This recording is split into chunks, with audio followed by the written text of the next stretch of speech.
سلام، خبرهای تاجیکستان و جهان را من مومن احمدی تقدیم میکنم. امروز 3 می است. نظر به 3 موضوع برنامه.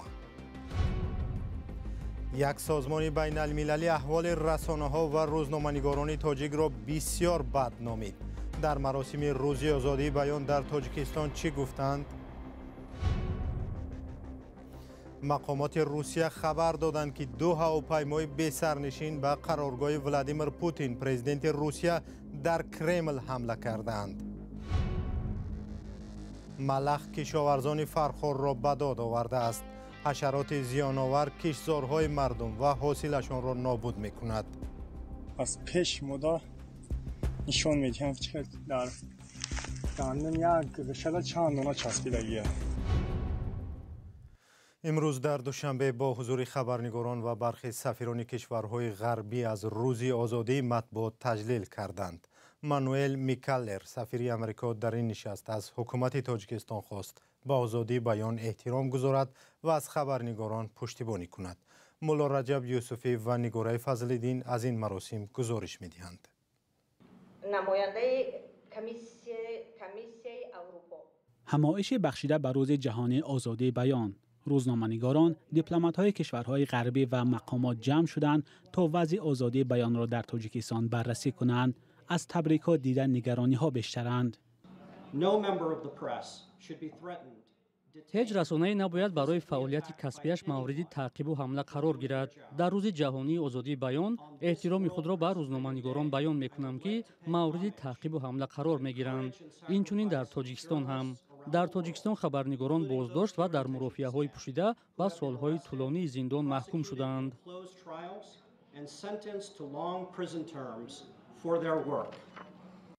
در یک سال اخیر 8 روزنامه‌نگار و بلاگر در تاجیکستان بازداشت و 7 نفر آنها به سالهای طولانی زندان محکوم شدند. مقامات اکثر آنها را همدست سازمان‌های ممنوع اعلام کردند، هرچند خودشان این را رد می‌کنند. تو امروز در وزارت فرهنگ همچون وکالت صحه نمایندگان مقامات در این نشست برعکس فضا را برای روزنامه‌نگاران باز و آزاد نامیدند. دلیل اساسی این بود که اکثر رسانه‌ها در تاجیکستان غیر دولتی اند. این زمان در مملکت ما برای رشد واسطه‌های اخبار عامه تمام زمینه‌های حقوقی و شرایط مساعد فعالیت فراهم آورده شده است. در وقتی که جنگ‌های اطلاعاتی اما خود نمایندگان مطبوعات عقیده دیگر داشتند. از بازداشت، فشار و مشکل‌تر شدن دسترسی به اطلاع سخن رفت. مقامات می‌خواهد که رسانه‌های تاجیکستان را با قوت حرفه‌ای بینند.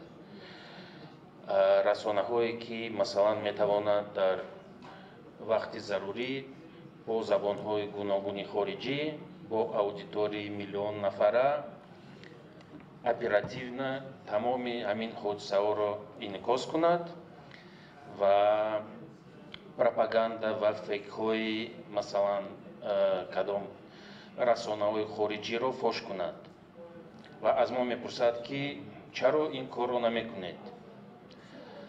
و وقتی که بحران می‌گذرد باز همون مقامات می‌خواهد که همون رسانه‌های تاجیکستانی را سست و خاموش ببینند و در این چیز منطق نیست. یک پیام دیگر این نشست پایان دادن به بی‌جزایی نسبت آنهایی بود که مانع کار روزنامه‌نگاران می‌شوند. چندین حادثه‌های حمله به خبرنگاران در تاجیکستان تحقیق ناشده ماندند و گناهکاران بی‌جزا. از جمله مقامات حمله‌وران به 4 خبرنگار و نواربردار رادیوی آزادی و نسایش ورمیا را نزدیک 1 سال می‌شود تا حال پیدا نکردند. روزنامه‌نگاران تاجیک همه ساله در روز جهانی آزادی بیان جمع می‌شوند و درباره شرایط کارشان بحث می‌کنند، اما به اقرار همین شرکت‌داران وضعیت سال به سال نه بهتر بلکه بدتر می‌شود. و گزارشگران بدون مرز روز 3 می با نشر شاخص آزادی مطبوعات تاجیکستان را در قطار کشورهای قرار داده است که احوال مطبوعاتشان بسیار بد است. سال 2022 تاجیکستان در این شاخص از جمله کشورهای به حساب می‌رفت که وضع مطبوعاتشان دشوار نامیده می‌شد. سخنگوی این سازمان ژانا کاولیا در یک پیام ویدیویی ارزیابی سازمانشان را به ما شرح داد. Tajikistan fell this year in the worst дар шохиси озодии матбуоти имсолаи гузоришгарони бидуни марз тоҷикистон ба гурӯҳи кишварҳои бадтарин поймолкунандаҳо ворид шуд. аз миёни 180 кишвар дар мақоми 153 қарор гирифт, чун вазъи озодии матбуот дар ин ҷо хеле ҷиддӣ арзёбӣ шудааст. холҳои ин кишвар аз рӯи меъёрҳои вазъи амниятӣ ва иҷтимоӣ поин омад. дар шарқи кишвар дар минтақаи зисти мардуми помирӣ мо шоҳиди эътирозҳо будем, ки бо шеваи пурхушунат саркӯб шуд ва даҳҳо нафар қурбонӣ дошт. пеши роҳи журналистонро аз пӯшиши хабарии ин ҳодисаи азим гирифтанд ва онҳое ҳам ки ин корро карданд таъқиб шуданд. чанд журналисте ки хостанд дар тоҷикистон корҳои таҳқиқотӣ барпо ва ё мақомотро танқид кунанд, ба хатари озору ҳамла, таҳдид ва ҳатто ҳабс рӯбарӯ шуданд. онҳо бо иттиҳомоти сохта ба зиндон андохта шуданд. онҳоро ҳатто таҳти шиканҷа ба эътирофи гуноҳ маҷбур ва ба солҳои тӯлонӣ ҳабс карданд. соли 2022 4 журналист дар тоҷикистон ба муҳлати дарози то 10 соли зиндон маҳкум шуданд. гузоришгарони бидуни марз саркӯб кардани матбуотро маҳкум ва озодии Абдулло Ғурбатӣ, Далери Момалӣ ва дигар журналистони зиндониро талаб мекунад. ضمناً همکاران ما در دوشنبه امروز از چند جوان پرسیدند که آیا خبرنگار شدن میخواهند یا نه و پاسخهای جالب گرفتند که همراه میبینیم. دوره که طلبگی داره که کم کم خیلی شوق بود که ژورنالیست شویم خیلی گفتگو بیان چی بده. بعد накалон шидем, а بعد дил дига зауқ шуда. Ну, знаете, журналистика – это хорошая профессия, но я выбрала экономику. Немного опасная. Да. Есть свои риски. Есть свои риски. Свои риски есть. шавқи журналист шудан бисёриё гум кардан. ба қатори якум ҳозир блогерро баромада истодаанд. блогерро метавонанд ки мавзӯе ки хатарнок нест гиранд, мавзӯе ки пул меоварда гиранд. бисёриё блогерро журналист медунанд. мегӯянд ки гап мезананд. лекин мо дидем ки Ҳусейн Хасанов саводнокиш паст, хеле паст.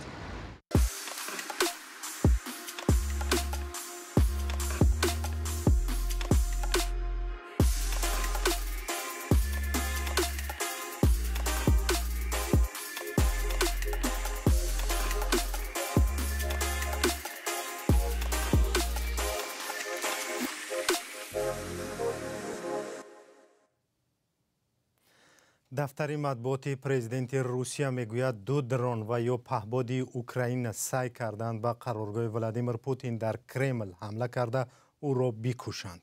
хабаргузории давлатии РИА Новости навишт ки маъмурони амнияти Русия ин паҳбодҳоро аз кор бароварданд ва ҷадвали кории президенти Путин ҳам тағйир наёфтааст. дар каналҳои Телеграм видеое нашр шудааст ки забонаи оташ аз як гӯшаи кохи Кремл дар шаҳри Москавро нишон медиҳад.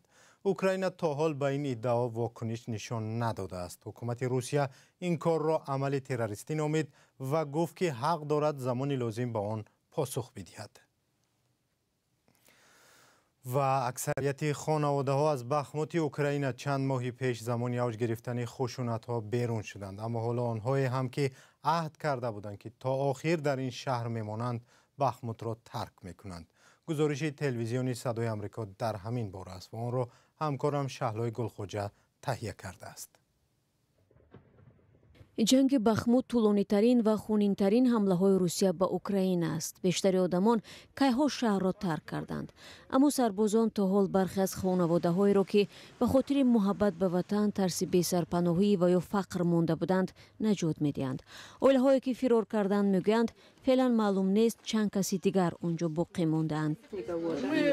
мо тамоми вақт дар паноҳгоҳи зеризаминӣ будем. аз ин рӯ намедонем ки дар онҷо боз кӣ мондааст. шояд дар дигар кӯчаҳо одамон бошанд. кормандони имдодии Бахмут мегӯянд барои мардуми фирорӣ қабл аз интиқолашон ба макони амнтар кӯдакистони собиқеро дар Костянтинкова ба ҳайси паноҳгоҳи муваққатӣ истифода мекунанд. ин шаҳр тақрибан 30 километр дуртар аз Бахмут аст ва мунтазам зери оташ қарор мегирад.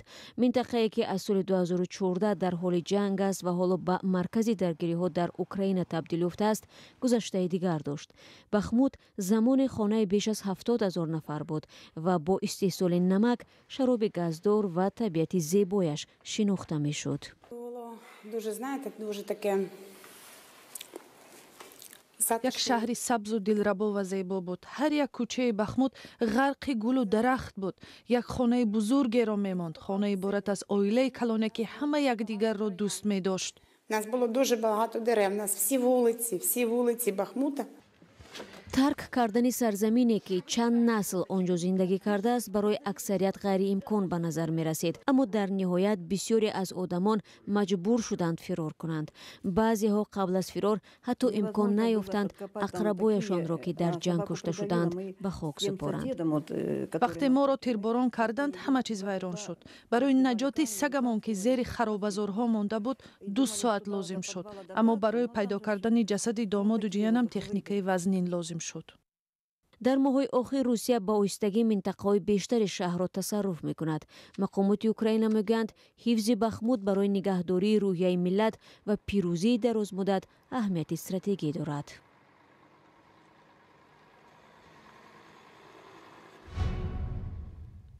барномаро бо мавзӯи аз тоҷикистон идома медиҳем. дар ноҳияи фархор ҷануби тоҷикистон малахт ба кишзорҳои деҳқонон ҳамла кардааст.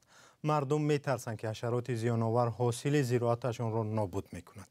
онҳо мегӯянд наандешидани чораҳои зарурӣ барои маҳви тухми малах сабаби омадани ин бало ба сарашон шудааст.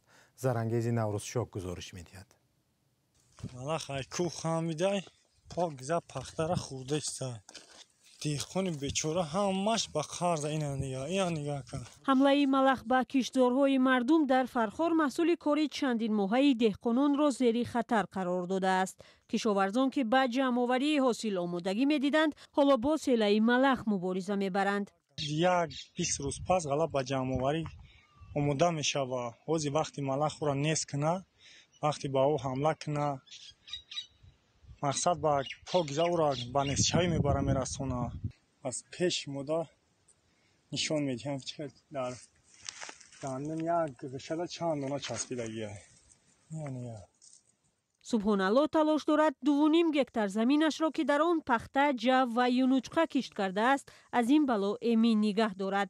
мегӯяд малахҳо аллакай ба қисме аз пахтазораш зиён расонидаанд.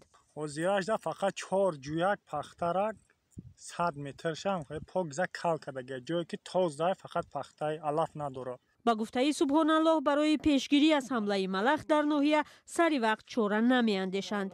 малах барои деҳқонон як офат ба ҳисоб меравад. ҳар баҳор ба киштзорҳо ҳамла мекунанд. солҳои пеш садҳо гектар киштзору чарогоҳҳоро малахҳо нобуд кардаанд. малах дар як рӯз баробари вазни худ ғизо мехӯрад, аммо селаи малах дар як рӯз ғизои 35 000 одамро нобуд мекунанд. муассисаи кишоварзии созмони милал чанде пеш эълон кард ки маъракаи мубориза бо малах дар тоҷикистон ва узбекистон шиддат бахшида мешавад. бо ин ҳадаф рӯзҳои 4 ва 5 апрел дар 30 000 гектар замин минтақаҳои назди марзии хатлон мутахассисон ташхис гузаронидаанд. созмони милал гуфт баҳори соли 2022 дар ноҳияҳои аз малах осебдидаи тоҷикистон аз ҷумла дар фархор тақрибан 132 000 гектар заминро дору зада 20 000 хоҷагиро аз балои малах эмин нигаҳ доштаанд. додгоҳи шаҳри Кӯлоб ба баррасии парвандаи 3 корманди милиса оғоз кардааст ки дар марги як сокини ин шаҳр гумон баранд. зафар холов, шамшод шарипов ва ҷамшед кароматов кормандони милисаи Кӯлоб ба он айбдор мешаванд ки берун аз ваколатҳои хидмати Абдуқаҳор Розиқов сокини ин шаҳрро боздошт ва шиканҷа карданд. як манбаи огоҳ аз рафти мурофиа гуфт ки кормандони милиса берун шудан аз ваколатҳои худро эътироф, вале шиканҷаи Абдуқаҳор Розиқовро рад карданд. Абдуқаҳор Розиқовро кормандони милиса шаби 3 январ бо гумони даст доштан дар қочоқи маводи мухаддир боздошт карданд, вале субҳ ба наздиконаш хабар доданд ки ҷасадашро аз сардхона бигиранд. марги ӯ эътирози гурӯҳи аз сокинони Кӯлобро ба бор оварда буд. сипос ки моро ҳамроҳӣ кардед. хабарҳои бештарро дар вебсайти озодӣ.орг ва саҳифаҳои радиои Озодӣ дар фейсбук, инстаграм, тиктоку телеграм ва ютубу одноклассники пайдо кунед. то дидор, худо нигаҳдор.